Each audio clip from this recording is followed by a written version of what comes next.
देख रहे हैं हिंदुस्तान प्राइम टाइम। मैं हूं आपके साथ आयशा। आइए नजर डालते हैं आज की बड़ी खबरों पर। प्रधानमंत्री नरेंद्र मोदी को 9 जुलाई 2025 को नामीबिया के सर्वोच्च नागरिक सम्मान order of the most ancient Welwitschia mirabilis से सम्मानित किया गया। ये सम्मान नामीबिया के राष्ट्रपति डॉक्टर नेटुम्बो नंदी नदेत्वाह ने विंडहोक में प्रदान किया। वाटर बम से तात्पर्य चीन के बांधों और जल प्रबंधन नीतियों से है, जो भारत सहित पड़ोसी देशों के लिए खतरा बन सकता है। विशेष रूप से ब्रह्मपुत्र नदी पर चीन के बड़े पैमाने पर बांध निर्माण से बाढ़ और जल संसाधन प्रभावित हो सकते हैं। गुजरात के बड़ोदरा में महिसागर नदी पर बना एक पुल ढह गया, जिसमें 9 लोगों की मौत हुई और 8 को बचा लिया गया। ये हादसा भारी बारिश और संरचनात्मक कमजोरी के कारण हुआ। घटना के बाद बचाव कार्य शुरू किए गए और मामले की जांच जारी है। उत्तराखंड ने भारत की पहली जियोथर्मल ऊर्जा नीति को मंजूरी दी है, जिसका उद्देश्य नवीकरणीय ऊर्जा स्रोतों को बढ़ावा देना और पर्यावरण अनुकूल ऊर्जा उत्पादन को प्रोत्साहित करना है। यह नीति राज्य में भूतापीय ऊर्जा के दोहन को बढ़ावा देगी।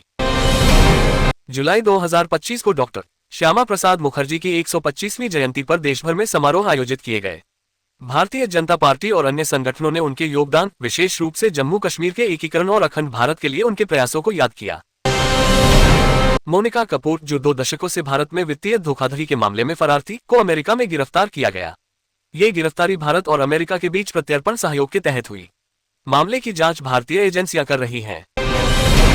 दक्षिण भारतीय अभिनेत्री अरुणा के आवास पर प्रवर्तन निदेशालय ईडी ने छापेमारी की। ये कार्रवाई मनी लॉन्ड्रिंग या वित्तीय अनियमितताओं से संबंधित हो सकती है, लेकिन विशिष्ट विवरण उपलब्ध नहीं है। जुलाई 2025 को विभिन्न संगठनों द्वारा बुलाए गए भारत बंद का देशभर में मिला जुला असर देखा गया। झारखंड और बिहार जैसे राज्यों में इसका प्रभाव अधिक रहा, जहां बैंक और कोयला खदानों में हड़ताल देखी गई। इसका उद्देश्य विभिन्न सामाजिक और आर्थिक मुद्दों पर ध्यान आकर्षित करना था।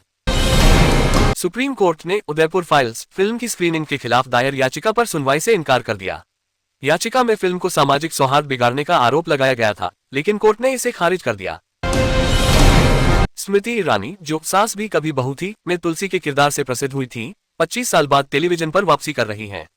ये वापसी किसी नए प्रोजेक्ट या शो से संबंधित हो सकती है, लेकिन विशिष्ट जानकारी उपलब्ध नहीं है। ऐसे ही खास खबरों के लिए देखते रहिए हिंदुस्तान प्राइम टाइम।